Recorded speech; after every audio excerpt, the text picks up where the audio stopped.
This is the second series of Process Grid component training. And in this series, we're going to learn how to edit a field in a table using a stored procedure.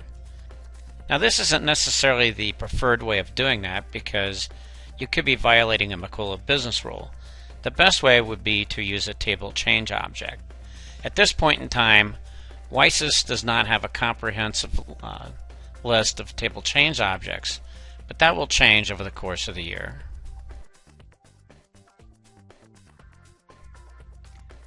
We're going to start off in Microsoft SQL Server Management Studio because we have to begin by developing our stored procedure here.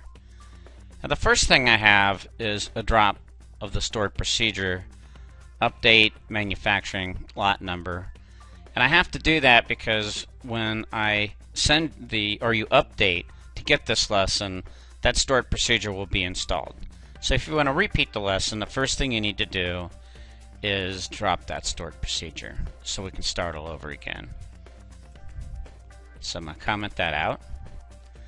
And we're going to come over here and look at our database and our table structure. And the table we're going to work on is the IM lot serial master table. So we're going to create the stored procedure. And this is a very simple stored procedure. Just copy that down. So I have to repeat it. And we're going to update the manufacturing lot number, so I need to pass that. And you should always use the same data type. So it's a char 30. Very easy to do. And we also have, what I like to use is the ID, because it's a direct pointer without having to pass all the indexes. And it's great for small tables or even fairly large tables. It's not much of a penalty to use that field. So that's a numeric 90. I just repeat that. And I'll say that as. And we're going to do an update of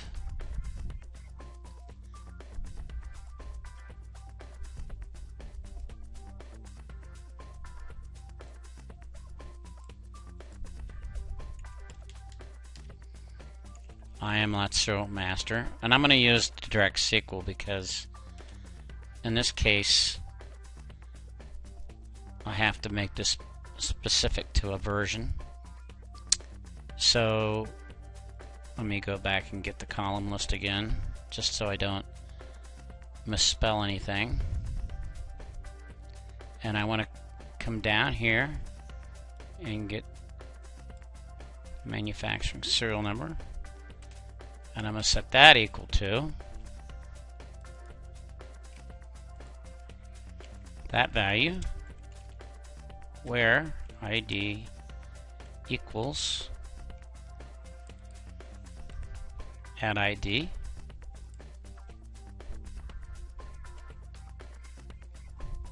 That's simple. So all I'm going to do is update the lot serial master table and set the manufacturing serial number equal to a passed in value that we're going to do in our grid, and then from the view we'll just pass the ID through and automatically just update that. So let's see if this executes. It does. And so now we have created our stored procedure. So now we need a new component. We need to encapsulate that.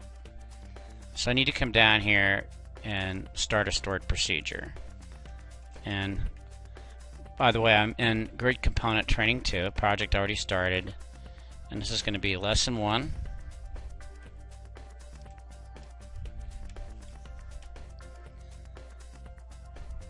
Editing table fields.